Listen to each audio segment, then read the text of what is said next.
Praise the Lord सबको।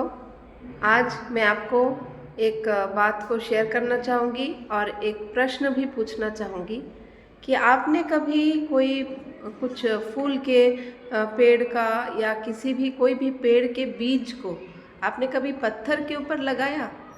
कोई भी पथरीला भूमि हो वहाँ पर लगाया? हम अगर लगाएंगे तो वहाँ पर फल को नहीं पाएंगे। उस बीज को हम छोटे से पौधे में होकर भी हम नहीं देख पाएंगे, क्योंकि वो उगेगा ही नहीं।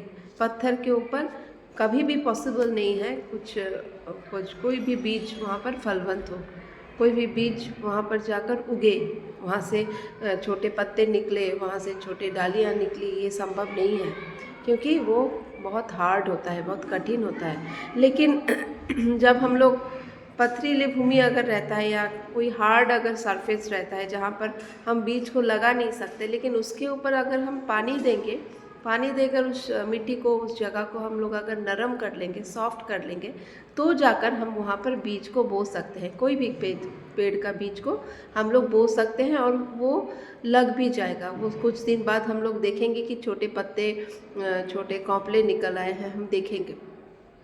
इसी तरह हमारा मन भी होता है। जब तक हम अपने मन को पत्थर के समान कठिन बनाकर, कठोर बनाकर रखते हैं, परमेश्वर का प्रेम हमारे अंदर में होकर नहीं बहता। परमेश्वर का प्रेम को हम देख पाते हैं जब हम क्रूस पर यीशु मसीह को टंगे हुए देखते हैं। पूरे पृथ्वी के मनुष्य को उन्होंने अपने हृदय में रखा था। सब मनुष्य के बारे में, जो था, जो है, जो आने वाले हैं, सब के बारे में उन्होंने सोचा था। यीशु मसीह पूरे ह्यूमन रेस के बारे में सोचा था और पूरे मानव जाति के पाप को अपने ऊपर लिया और हमारे पापों का जो वेतन मृत्यु था, उस मृत्यु को अपने ऊपर लेकर हमें जीवन दिया। और बहुतायत का जीवन परमेश्वर ने, यीशु मसीह ने दिया। और जब यीशु मसीह को क्रूस पर टांगा गया था, वहाँ पर लोग, वहाँ पर फरीसी लोग, बाकी भी बहुत सारे लोग उन पर दोष लगा रहे थे। अगर तुम सच्चे परमेश्वर हो तो क्रूस से नीचे आओ, नीचे आकर अपने आप को बचाओ। लेकिन यीशु मसीह का आने का उद्देश्य ये नहीं था। वो आए ही इसीलिए थे कि अपने आप को बलिदान करने के लिए, ताकि हमारे पापों का वेतन जो मृत्यु है, उस मृत्यु को वो अपने शरीर में ले सके और हमें जीवन दे सके। यीशु मसीह ने तब एक बात बोला था। लूका लिखित सुसमाचार चैप्टर 23 का 34 वर्स में हम देखते हैं, तब यीशु ने कहा, हे पिता, इन्हें क्षमा कर, क्योंकि ये नहीं जानते कि ये क्या कर रहे हैं। यीशु को जो लोग गाली दे रहे थे, उनको यीशु क्षमा करने के लिए प्रार्थना कर रहे थे परमेश्वर के पास। इस बात से हम लोगों को बहुत बड़ा एक सीख यीशु मसीह देकर गए, क्योंकि यीशु मसीह ऐसा कोई भी काम नहीं किए, कोई भी बात को हमें मानने के लिए नहीं बोला जो उन्होंने खुद नहीं किया।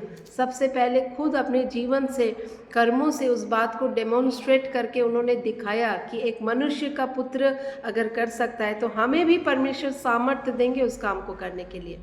तो कभी कभी हमारा मन बहुत ही कठिन, उस पत्थर के समान कठोर बना रहता है, हम क्षमा नहीं कर पाते।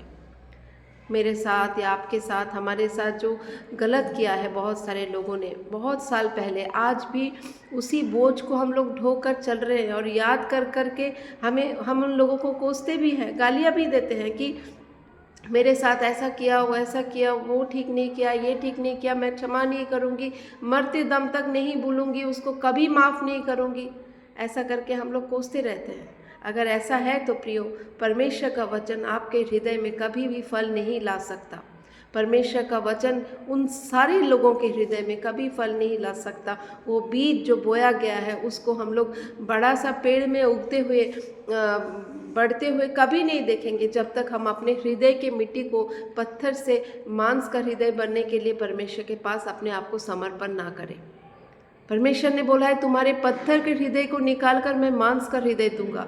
इस वचन को जानने के लिए, इस वचन के अकॉर्डिंग चलने के लिए हमें अपने मन को परमेश्वर के सामने डेडिकेट करना है, समर्पण करना है। प्रभु, आपका इच्छा हमारे जीवन में पूरा हो। जैसा आप मेरे जीवन से चाहते हो महिमा लेना, वैसा ही आप महिमा लीजिए। और जब हम अपने मन को नरम करते हैं, सॉफ्ट बनाते हैं और लोगों के प्रति हमारे मन में करुणा, हमारे मन में दया, हमारे मन में प्रेम आता है। और ये कहाँ से हमें मिलता है? पवित्र आत्मा से, क्योंकि पवित्र आत्मा का फल ही है प्रेम, आनंद, शांति, धीरज, कृपा, भलाई, विश्वास, नम्रता, संयम। ये प्रेम से जब हम भरते हैं अपने आप को और जब हम दूसरों को क्षमा कर पाते हैं तो परमेश्वर का बहुत आयत का आशीष हमारे जीवन में आता है।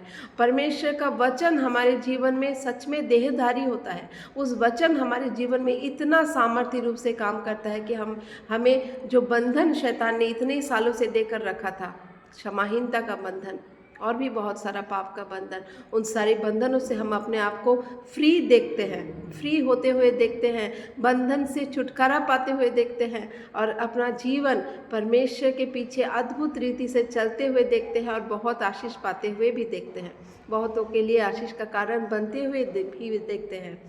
प्रभु आप सबको बहुत आयत से ब्लेस करें। और अगर अभी भी आपके हृदय में किसी के प्रति भी जलन है, गुस्सा है, हिंसा है, तो उस बात को परमेश्वर के पास लेकर जाइए और बोलिए प्रभु मैं से नहीं हो रहा है। प्रभु आपको अनुग्रह देंगे क्योंकि परमेश्वर का अनुग्रह हमारे लिए काफ़ी होता है। जब प्रभु हमको अनुग्रह देंगे तो हम ज़रूर उस काम को कर पाएंगे। सबसे पहले हमको अपना इच्छा रखना बहुत ज़रूरी है। हमारा खुद का विल पावर वैसा होना ज़रूरी है कि हम परमेश्वर के प्रति, परमेश्वर की तरफ मुड़े और अपने मन को नरम करें, सॉफ्ट बनाएं, क्षमा करें, तो परमेश्वर का वचन हमारे जीवन में जाकर 100 गुना फल को लाएगा और हम बहुतों के लिए आशीष का कारण बनेंगे। परमेश्वर आप सबको बहुत आयत से ब्लेस करें। आमीन जीसस।